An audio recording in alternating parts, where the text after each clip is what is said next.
Welcome to everyone in today's class. This side Science sir, your MK sir, going to start a new chapter.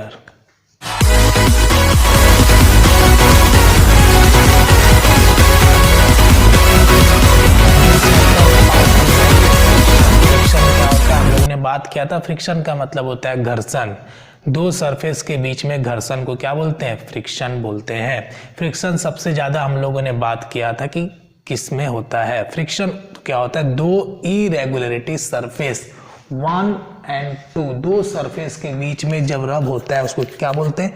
Friction बोलते हैं। Surface जितना खुरदुरा होगा, मतलब देसी भाषा में बोलते हैं खुरदुरा, मतलब रफ सरफेस होगा, उतना ज्यादा फ्रिक्शन होगा। तो रफ सरफेस में फ्रिक्शन ज्यादा होता है, ठीक है। स्मूथ सरफेस पे फ्रिक्शन कम होता है, ठीक है। नाउ अब हम डिस्कस करेंगे कि फ्रिक्शन के कुछ बेसिक नॉलेज के बारे में। फ्रिक्शन, अगर ब्लैक बोर्ड और चौक के बीच में फ्रिक्शन नहीं होगा तो मैं भी इस पे नहीं लिख पाऊंगा। I unable to write with the help of chalk without the friction. कोई भी ऑब्जेक्ट मूव करता है, कोई भी ऑब्जेक्ट रुकता है, वो फ्रिक्शन के कारण होता है, ठीक है। जैसे कोई साइकिल चला रहा, साइकिल को ब्रेक मारा, ब्रेक मारने के बाद रुक गया, क्यों? क्योंकि वहां फ्रिक्शन हुआ। किसके किसके बीच में फ्रिक्शन हुआ? टायर्स के ग्रिप के बीच में और रोड के बीच में, ठीक है। तो वो फ्रिक्शन हो गया। तो फ्रिक्शन को हम लोग समझ रहे हैं, थोड़ा थोड़ा और समझते चलेंगे, बस बने रहिएगा। कैरम बोर्ड, कैरम बोर्ड तो आपने खेला ही होगा। कैरम बोर्ड देखिए कैसे बच्चा खेल रहा है ना। तो कैरम बोर्ड तो आपने खेला है। कैरम बोर्ड पे हम लोग पाउडर लगाते हैं। पाउडर लगाने के बाद क्या होता है? जो गोटियां होती है, जो कॉइन्स होते हैं, वो फटाफट चलने लगता है, ठीक है, फटाफट मूव करने लगता है, अपने आप नहीं, मारने के बाद। मतलब फ्रिक्शन क्या हुआ? वहां पे कम हो गया, रिड्यूस किया हमने, मिनिमाइज किया फ्रिक्शन को, है ना। तो हम लिख सकते हैं पहला पॉइंट मिनिमाइज फ्रिक्शन में, यूज ऑफ पाउडर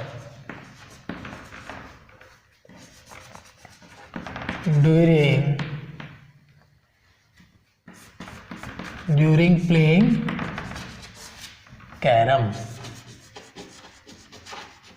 है ना।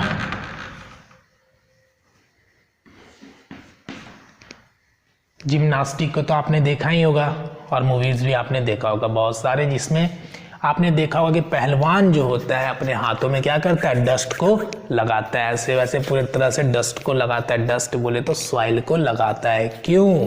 क्योंकि उसके हाथ में बेटर ग्रिप हो सके। हम लोग भी कभी खेलते हैं, क्रिकेट खेलते हैं, हाथ फिसलने लगता है तो क्या करते हैं? थोड़ा सॉइल को लगा लेते हैं।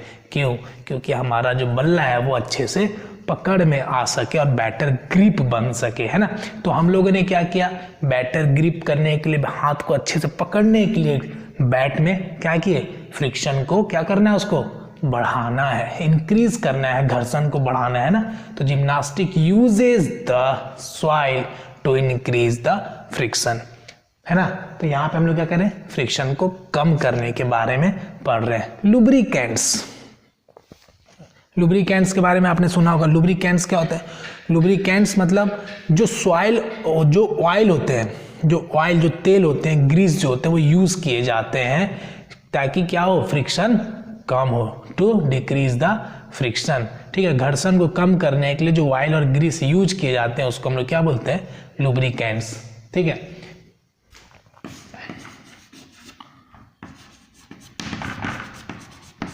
Lubricant used to decrease the friction,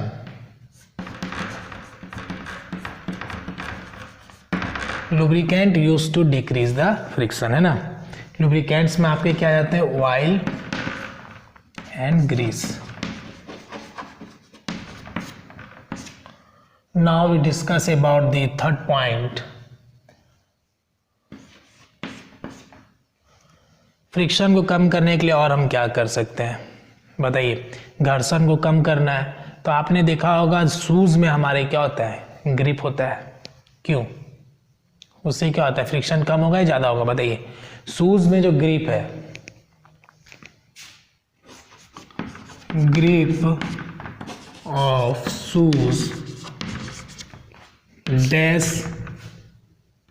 the friction, shoes of grip, और बोल सकते हैं ग्रिप ऑफ शूज, ठीक है। टायर्स में जो ग्रिप पाए जाते हैं, टायर्स में व्हीकल्स की मैं बात कर रहा हूँ, जो टायर्स में जो ग्रिप पाए जाते हैं वो क्या करते हैं, फ्रिक्शन को बढ़ाता है या घटाता है। आप देख सकते हैं टायर्स में जो ग्रिप प्रेजेंट है वो क्या करेगा, फ्रिक्शन को बढ़ाएगा या घटाएगा, वो भी आपको इसी में आंसर मिल जाएगा, ठीक है। Now we discuss about the how we increase the friction, ठीक है। घर्षण को बढ़ाना है, मैंने जिम्नास्टिक वाला आपको बताया था ना, जिम्नास्टिक जो यूज करते हैं सॉइल को टू इंक्रीज द फ्रिक्शन, ठीक है। तो हम लोग मिनिमाइज फ्रिक्शन के बारे में 3 देखे। फोर्थ हम लोग देखते हैं gymnastic uses the soil to increase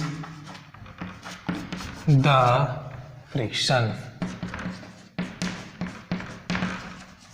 to increase the friction, friction को बढ़ाने के लिए, ठीक है।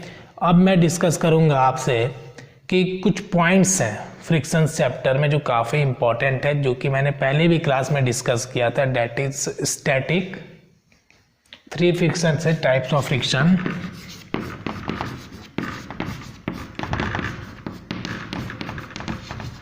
टाइप ऑफ फ्रिक्शन में थे आपके पहले static, sliding and rolling. Static मैंने आपको बताया था, कोई भी ऑब्जेक्ट अगर कांस्टेंट है, जैसे एक बॉक्स है, बॉक्स को हम क्या करते हैं भाई, प्रेस करते हैं, बहुत दिनों से वो रखा हुआ है, जो उसमें एनर्जी लगा रहा है, जो प्रेस किया जा रहा है, that is called static friction. Sliding friction के बारे में बात कर रहे हैं। स्लाइडिंग फ्रिक्शन जो होता है, जैसे आपने एक झूला होगा बचपन में, स्लाइड करने वाला, या फिर अभी भी झूलते होगे, वो क्या स्लाइडिंग फ्रिक्शन है, स्लाइड करते फिसलने वाला है ना, तो वो क्या एक स्लाइडिंग फ्रिक्शन है। रोलिंग फ्रिक्शन जो आपका तीसरा नंबर है, ये आपका पहला है, ये दूसरा है, ये तीसरा है। रोलिंग फ्रिक्शन जो है रोल करता है, जो आपने ट्रॉली बैग देखा होगा, ट्रॉली बैग का बेस्ट एग्जांपल है वो रोलिंग फ्रिक्शन का, ठीक है। तो मैं इसमें बात कर रहा हूँ आपको कि आपको बताना है कि किसमें सबसे कम एनर्जी लग रहा है, बता दो। इंक्रीजिंग ऑर्डर, मैं आपको ये होमवर्क देता हूँ, आप कॉमेंट बॉक्स में लिखना। इंक्रीजिंग ऑर्डर में आपको इसको अरेंज करना है, अरेंज इन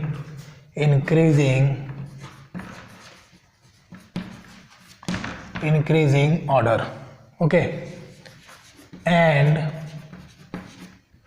decreasing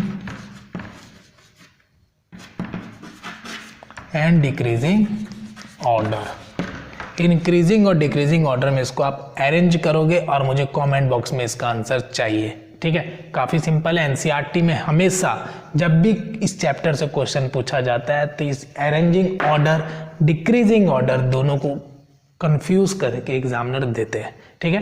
तो आप इसको आप कमेंट बॉक्स में लिख। Next one is object starts moving stop due to. मैंने आपको फिल इन द ब्लैंक्स दिया है, कुछ आंसर आप लिखते भी चलोगे, जब आप क्लास को देखोगे तो आप fill in the blanks comment box में लिखते चलोगे। ऑब्जेक्ट स्टॉप क्यों होता है उसका आंसर आप दोगे, ठीक है। ये आपका रहा homework. There is a friction between the nail and wall.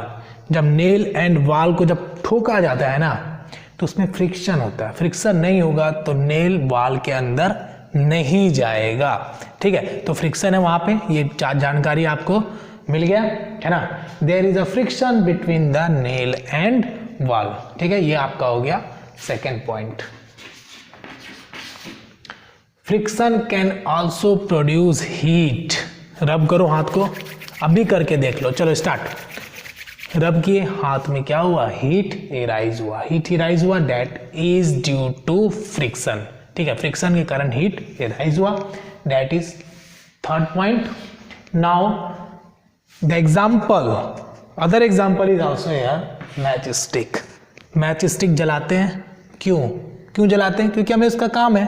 लेकिन उस समय हमने क्या किया वो हमें ध्यान में रखना है। हमने क्या किया बताइए, ऐसे किया ना, ठीक है।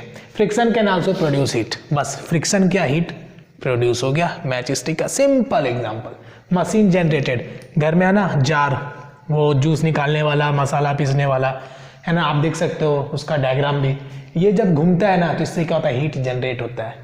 हीट कभी आपने नहीं महसूस किया होगा तो कभी ऑब्जर्व करना, घर पे जब काम होता है ना, जब मसाला पीसा जाता है या फिर कोई होम रेमेडी या कुछ भी काम किया जाता है तो उस समय आप देख सकते हो, है ना। Next we discuss about the lubricants. मैंने थोड़ी देर पहले बताया था, बट डिफिनेशन जरूरी है, कभी कभी 1 मार्क्स में एग्जाम में पूछ लिया जाता है। 1 मार्क्स में द सबस्टांस क्या, which reduce friction. The substance which reduce friction क्या है, ऑयल है, ग्रीस है। एग्जाम्पल्स भी लिख लो, है ना, oil and grease. Oil, grease, ये क्या है, लुब्रिकेंट्स है, ठीक है। Are called lubricants, are called lubricants. Now we discuss the other term that is air. Air में क्या होता है, एयर मैंने बताया ना मिक्सचर ऑफ गैसेस है, लेकिन एयर भी क्या शो करता है, फ्रिक्शनल शो करता है। फ्रिक्शन एयर में भी होता है। कोई भी चिड़िया उड़ती है तो क्या फ्रिक्शनल फोर्स होता नहीं होगा, बताइएगा कमेंट बॉक्स में कि एयर में फ्रिक्शनल फोर्स लगता है या नहीं लगता। मेरे तरफ से लगता है, बस आपको ये श्योर करना है कि हाँ सर लगता है, इट इज राइट। बस आपको ये कमेंट बॉक्स में लगना है। अगर रॉन्ग लगता है तो आप लिखोगे no, there is no friction in the presence of air. No, there is no friction in air, ठीक है। वाटर में भी फ्रिक्शन होता है। कोई भी ऑब्जेक्ट अगर वाटर में जा रहा है तो फ्रिक्शन हो रहा है ना। बोट का एग्जांपल ले लो, या फिर कोई भी उसमें जो ऑब्जेक्ट मूव कर रहा है वाटर में, तो फ्रिक्शनल वहां फोर्स काम करता है, ठीक है, वाटर और ऑब्जेक्ट के बीच में। Now we discuss the other point that is fluids. Fluids science के टर्म में फ्लूइड्स बोला जाता है लिक्विड्स,